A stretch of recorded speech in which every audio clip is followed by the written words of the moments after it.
جمعے کا دن اللہ تعالیٰ نے اپنی خاص حکمت سے ہفتے کے تمام دنوں کا سردار بنایا ہے۔ اس دن کو تمام دنوں کا سردار و سربراہ بنایا گیا۔ آقا کریم علیہ الصلاۃ والسلام فرماتے ہیں قیامت جمعے کے دن آئے گی، قیامت کا قیام اور سور میں پھونکے جانے کا عمل جمعہ کے دن ہوگا۔ اور یہاں تک فرمایا گیا کہ جب جمعے کا دن شروع ہوتا ہے اور جمعے کی صبح صادق طلوع ہوتی ہے تو انسان اور جنوں کے علاوہ کائنات کی تمام مخلوقات کانپتی اور تھر تھراتی اور ڈرتی اور لرزتی ہیں۔ انہیں خوف ہوتا ہے قیامت کا، انہیں ڈر ہوتا ہے قیامت کا، انہیں دہشت ہوتی ہے نقارہ بجنے کی، ان پر رعب ہوتا ہے سور میں پھونک مارے جانے کا۔ اور اللہ تعالیٰ نے اس جمعے کو اپنے حبیب عالی مقام صلی اللہ علیہ وسلم پر درود و سلام کا تحفہ پیش کیے جانے کی عبادت کے ساتھ خصوصی جوڑ عطا فرمایا ہے۔ الحمد للہ رب العالمین والعاقبۃ للمتقین والصلاة والسلام على سيد الأنبياء والمرسلين وعلى آله وصحبه أجمعين، أما بعد فأعوذ بالله من الشيطان الرجيم، بسم الله الرحمن الرحيم،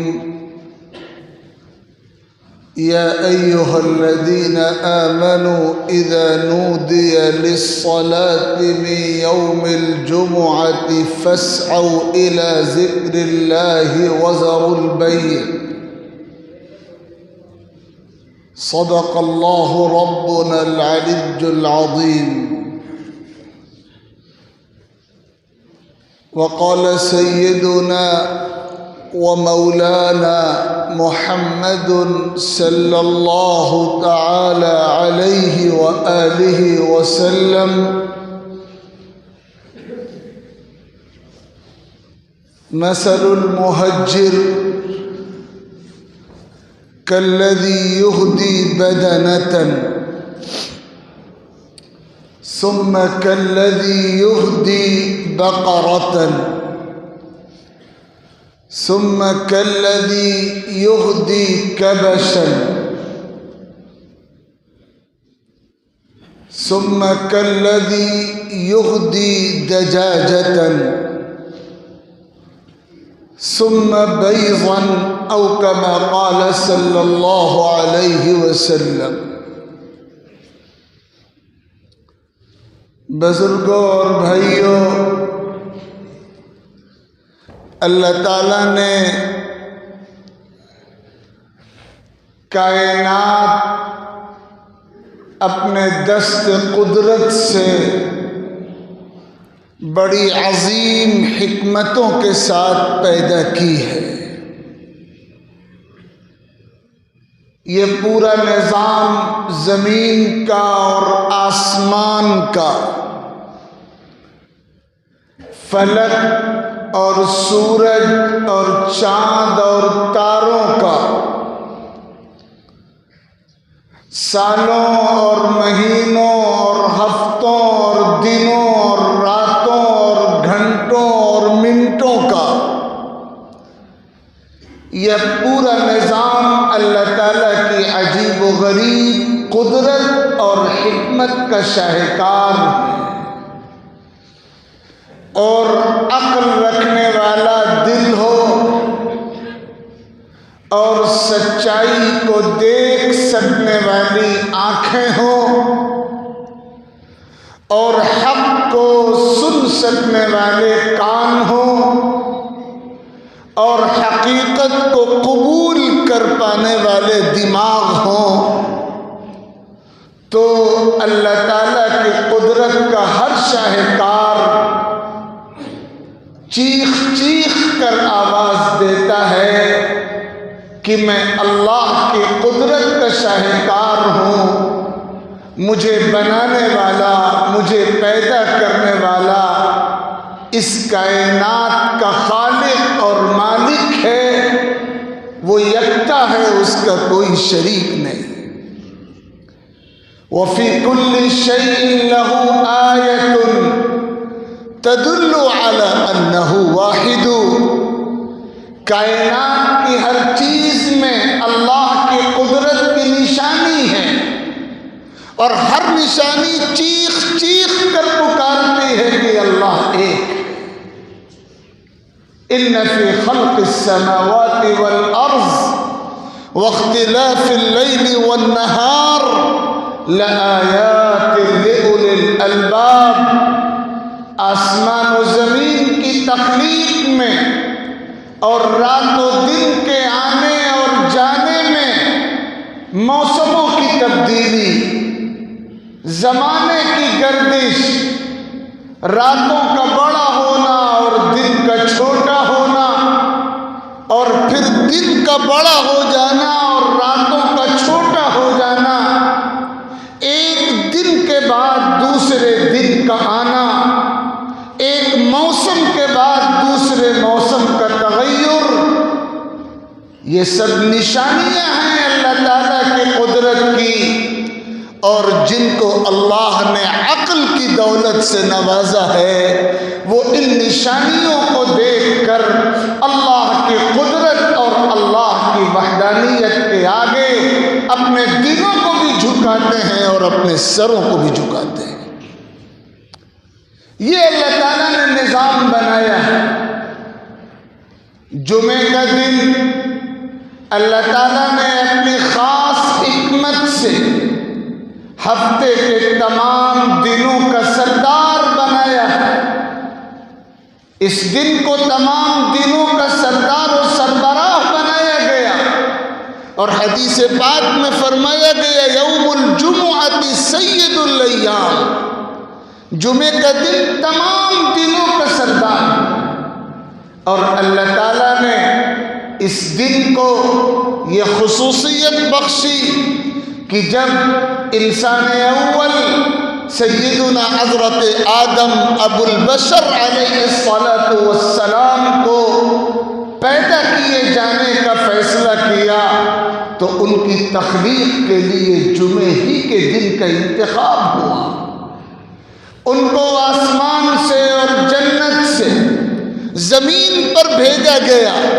اور زمین کا یہ پورا انسانی نظام وجود میں آنا طے ہوا تو اس کے لیے بھی جمعے کا دن منتخب کیا گیا، اور پھر حضرت آدم علیہ الصلاۃ والسلام نے اللہ کے دربار میں سچے دل کے ساتھ جو توبہ کی ہے، اپنی اولاد کو توبہ کی تعلیم دینے کے لیے، اور اللہ تعالیٰ نے ان کی توبہ لپک کر قبول کی ہے، اس توبہ کے لیے بھی اور توبے کی قبولیت کے لیے بھی اللہ تعالیٰ نے جمعے کے دن کو منتخب فرمایا۔ اور پھر کون ایمان والا ہے جو نہیں جانتا کہ قیامت آنی ہے؟ آقا کریم علیہ الصلاۃ والسلام فرماتے ہیں قیامت جمعے کے دن آئے گی، قیامت کا قیام اور سور میں پھونکے جانے کا عمل جمعہ کے دن ہوگا، اور یہاں تک فرمایا گیا کہ جب جمعے کا دن شروع ہوتا ہے اور جمعے کی صبح صادق طلوع ہوتی ہے تو انسان اور جنوں کے علاوہ کائنات کی تمام مخلوقات کانپتی اور تھر تھراتی اور ڈرتی اور لرزتی ہیں، انہیں خوف ہوتا ہے قیامت کا، انہیں ڈر ہوتا ہے قیامت کا، انہیں دہشت ہوتی ہے نقارہ بجنے کی، ان پر رعب ہوتا ہے سور میں پھونک مارے جانے کا۔ اللہ تعالیٰ نے یہ عظمت اس دن کو دی ہے، اور اللہ تعالیٰ کی منشا یہ تھی اللہ تعالیٰ کی پسند یہ ہے، اللہ تعالیٰ کی چاہت یہ رہے گی کہ اللہ پر ایمان رکھنے والے بندے جمعے کے دن کو خصوصی طور پر اللہ کو یاد کرنے کے لیے، نماز کی ادائیگی کے لیے، ذکر و تلاوت کے لیے، درود اور سلام کے لیے، تسبیح و تحلیل کے لیے، اور اللہ تعالیٰ کی جناب میں سچے دل سے توبہ کرنے کے لیے، اپنے گناہ، اپنی خطائیں، اپنے جرم، اپنی سیہ کاریاں معاف کرانے کے لیے اسی دن کا انتخاب کریں۔ اور اسی لیے حدیثوں میں فرمایا گیا جمعے کے دن ایک مختصر سی گھڑی ایسی آتی ہے کہ اللہ کا جو بندہ ایمان رکھنے والا، اللہ کی جو بندی ایمان رکھنے والی، اس گھڑی میں اللہ تعالیٰ کی جناب میں سچے دل سے آہوزاری کے ساتھ دعا کرے، توبہ کرے، اپنی عرضی رکھے، اپنی التجا پیش کرے، اپنی درخواست رکھے، اللہ تعالیٰ اس دعا کو رد نہیں فرماتے، اس عرضی کو مسترد نہیں کرتے، اس التجا کو نہیں ٹھکراتے۔ اس گھڑی میں دعا قبول ہو کر رہتی ہے، عرضیاں منظور ہو کر رہتی ہیں، التجائیں قبول کا پروانہ پا کر رہتی ہیں۔ اور یہ بھی فرمایا گیا امام و خطیب جب منبر پر خطبے کے لیے بیٹھتا ہے، اس وقت سے لے کر سلام پھیرے جانے تک کا وقت جمعے کے دن کا بہت قیمتی وقت ہوتا ہے۔ عصر کی نماز ادا کرنے کے بعد سے لے کر غروب آفتاب تک کا وقت جمعہ کے دن کا انتہائی قیمتی دن ہوتا ہے، اور اللہ تعالیٰ نے اس جمعے کو اپنے حبیب عالی مقام صلی اللہ علیہ وسلم پر درود و سلام کا تحفہ پیش کیے جانے کی عبادت کے ساتھ خصوصی جوڑ عطا فرمایا ہے۔ اور عام دنوں میں جس درود کی عبادت کا ثواب 10 گنا ملتا ہے، جمعے کے دن یہ ثواب کئی گنا زیادہ، چند در چند اس میں اضافہ کر دیا جاتا ہے۔ اسی لیے احادیث میں جمعے کے دن درود پاک کے اہتمام کی جو تلقین اور جو تاکید ملتی ہے، وہ اس کی اسی فضیلت کی اصل وجہ ہے، اس کی اصل فضیلت کی اصل بنیاد ہے۔ حضور پاک علیہ الصلاۃ والسلام نے اپنے ایمان رکھنے والے امتیوں کو صاف طور پر تلقین فرمائی، مسلمانوں، جمعے کے دن اللہ تعالیٰ نے جمعے کی نماز کی عبادت رکھی ہے، اور یہ اسپیشل نماز ہے، وہ نماز جو فرض عین ہے، وہ نماز جو اسپیشل ہے، وہ نماز جو انتہائی خصوصی نماز ہے، جمعے کی نماز۔ اور اس کے لیے نظام یہ بنایا گیا ہے کہ یہ وہ نماز ہے جو باجماعت ہی ہو سکتی ہے، اکیلے نہیں ہو سکتی۔ اس نماز کے علاوہ جو باقی 5 وقتہ نمازیں ہیں، فجر ہو یا ظہر ہو یا عصر ہو یا مغرب ہو یا عشاء ہو، وہ نمازیں تنہا بھی ہو سکتی ہیں۔ اگر عذر ہے تو آدمی تنہا پڑھ سکتا ہے، لیکن جمعے کی نماز ہر حال میں باجماعت ہی ہوگی، تنہا نہیں ہو سکتی۔ 5 نمازوں کے لیے خطبے کی شرط نہیں ہے، اس نماز کے لیے خطبے کی شرط ہے، اور 5 نمازوں کے لیے ٹائم ٹیبل کی وہ تفصیل نہیں بیان ہوئی ہے جو تفصیل جمعے کی نماز کے لیے بیان ہوئی ہے۔ حدیثوں میں تو فرمایا گیا کہ جو مسلمان جمعے کی نماز کے لیے جتنی جلدی مسجد میں آتا ہے اور امام کے قریب ہو کر بیٹھتا ہے اور بغور خطبہ سنتا ہے، نہ کوئی فضول کام اس کے اعضاء سے ہوتا ہے، نہ کوئی لغو بات اس کی زبان پر آتی ہے، اللہ تعالیٰ اس کو سال بھر کی عبادتوں کا ثواب عطا فرماتا ہے۔ یہ فضیلتیں ہیں اس نماز کی اور اس اہتمام کی۔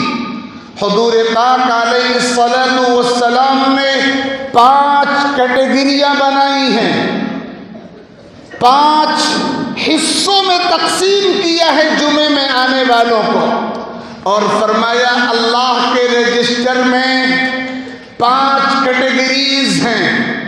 پہلے مرحلے میں آنے والا سب سے مقرب بندہ ہے جس کو اللہ کے دربار میں اونٹ قربان کرنے والے کا ثواب عطا کیا جائے گا، اور دوسری کیٹیگری میں آنے والا دوسرے درجے کا مسلمان ہے جس کو اللہ کے دربار میں گائے یا بیل یا بھینس قربان کرنے والے کے ثواب کے برابر ثواب دیا جائے گا، اور تیسرے مرحلے میں آنے والا تیسرے درجے کا ہے جسے بکرا یا میڈھا یا دمبا یا بھیڑ قربان کرنے والے کے ثواب کے برابر ثواب دیا جائے گا، اور چوتھے مرحلے میں آنے والا چوتھے درجے کا انسان ہے جسے مرغ ذبح کرنے والے کے ثواب کے برابر ثواب دیا جائے گا، مرغ کی قربانی کرنے والے کے ثواب کے برابر ثواب دیا جائے گا، اور 5ویں اور آخری مرحلے کا مسلمان وہ ہے جو بالکل آخر میں مسجد میں آتا ہے، خطبے سے ذرا پہلے پہنچتا ہے، یہ وہ ہے جس کو اللہ کے دربار میں ایک انڈے کا صدقہ پیش کرنے والے کا ثواب دیا جائے گا۔ اور جب خطیب امام منبر پر بیٹھ جاتا ہے تو رجسٹر میں آنے والوں کا نام لکھنے والے فرشتے اپنا رجسٹر بند کر کے مسجد میں خطبہ سننے آ جاتے ہیں، پھر اس کے بعد جو اللہ کے گھر میں آتا ہے وہ اللہ کے رجسٹر میں حاضر ہونے والوں کی لسٹ میں شامل نہیں رہتا، اس کا نام اللہ کے رجسٹر میں نہیں لکھا جاتا کہ یہ جمعے میں حاضر ہوا۔ آپ بتائیے کہ یہ جو ٹائم ٹیبل حدیث پاک میں بنایا گیا ہے یہ 5 نمازوں میں سے کسی نماز کے لیے نہیں ہے، یہ صرف جمعے کا اسپیشل امتیاز ہے، اور اسی لیے علماء نے لکھا ہے کہ جمعے کا وقت شروع ہونے کے بعد سے لے کر خطبے کے وقت تک میں جتنا بھی ٹائم ہوتا ہے اس کو 5 حصوں میں ڈیوائیڈ کیا جائے گا، اس کو 5 حصوں میں تقسیم کیا جائے گا۔ پہلے حصے میں آنے والا سب سے اعلیٰ قرار پائے گا، اور 5ویں حصے میں آنے والا سب سے ادنیٰ قرار دیا جائے گا، اور جو خطبہ شروع ہونے کے بعد آتا ہے اسے اللہ کے رجسٹر میں حاضر نہیں غیر حاضر لکھا جائے۔ ہم جائزہ لیں اپنی عملی زندگی کا۔ ہم میں سے تو ایک بڑی تعداد ان صاحبان کی ہے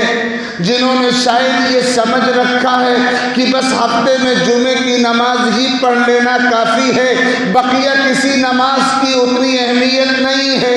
یہ تو دین کا وہ مذاق ہے جس کی ایسی سزا مل کر رہے گی جس کا ہم اور آپ دنیا میں تصور نہیں کر سکتے، لیکن افسوس اس وقت ہوتا ہے جو لوگ 5 وقتہ نمازوں کے پابند ہیں، جن کو جمعے کی اہمیت بھی معلوم ہے، لیکن وہ اپنے آنے کے لیے ایک ایسے وقت کا انتخاب کرتے ہیں کہ وہ یا تو لیٹ ہوتے ہیں یا بالکل آخر میں آتے ہیں۔ میں ان احادیث کی روشنی میں یہ بات آپ کی خدمت میں عرض کرنا چاہتا ہوں کہ ہم جمعے کی اس اہمیت کو اور جمعے کے اس امتیاز کو سمجھیں اور اپنی ضروریات ختم کر کے جمعے کی نماز کے لیے جلد آئیں۔ قرآن مجید میں جہاں جمعے کا تذکرہ ہے وہاں ایک اہم بات یہ فرمائی گئی، یا ایھا الذین آمنوا اذا نودی للصلاۃ من یوم الجمعہ فاسعوا الی ذکر اللہ وذروا البیع۔ اے ایمان والو، جب جمعے کی اذان ہو تو دنیا کا ہر کام و کاروبار چھوڑو اور خطبے کے لیے اور نماز کے لیے پورے اہتمام و تیاری کے ساتھ مسجد کی طرف بڑھو۔ اس سے معلوم ہوا کہ اذان کے بعد اور جمعے کا وقت شروع ہو جانے کے بعد ہماری اولین کوشش یہ ہونی چاہیے کہ ہم کوئی اور کام نہ کریں جمعے کے لیے آنے کے کام کے علاوہ، ہم دوسرا کوئی کام شروع نہ کریں۔ ایسا سسٹم بنائیں کہ جمعے کا وقت شروع ہونے سے پہلے اور اذان ہونے سے پہلے ہمارے بقیہ دنیا کے سارے کام نمٹ چکے ہوں اور ہم جمعے کے لیے یکسو ہو جائیں. ہم جس قدر اہتمام کے ساتھ احادیث پر عمل کے جذبے سے اللہ کے گھر میں جتنی جلدی پہنچیں گے اللہ تعالیٰ کی رحمتوں کے اتنے ہی اقدار ہوں گے. اس حوالے سے ہمارے سماج میں بڑی سنگین قسم کی کوتاہی پائی جاتی ہے. ایک بوجھ ہے جو اتارنے کی کوشش کی جاتی ہے, ایک روٹین کا کام ہے جسے پورا کرنے اور نبھانے کی کوشش کی جاتی ہے. یہ اہتمام نہیں ہوتا کہ آج اسپیشل دن ہے اپنے رب کو راضی کرنے کا, اپنے پیغمبر صلی اللہ علیہ وسلم کی بارگاہ میں ہدیہ درود و سلام پیش کرنے کا. سورۃ الکہف جس کی تلاوت جمعے کے دن افضل ترین عمل کے طور پر ذکر کی گئی ہے, اس کے اہتمام کا, دعا کا, ذکر کا یہ خاص موقع ہے. ہمیں زیادہ سے زیادہ وقت فارغ کر کے ان عبادتوں کو انجام دینے کی کوشش کرنی چاہیے. اللہ رب العزت ہم سب کو دین کی صحیح سمجھ کی توفیق عطا فرمائے اور اپنی مرضیات پر چلنے کی اور نامرضیات سے بچنے کی توفیق خاص مرحمت فرمائے. آمین. وآخر دعوانا ان الحمد للہ رب العالمین.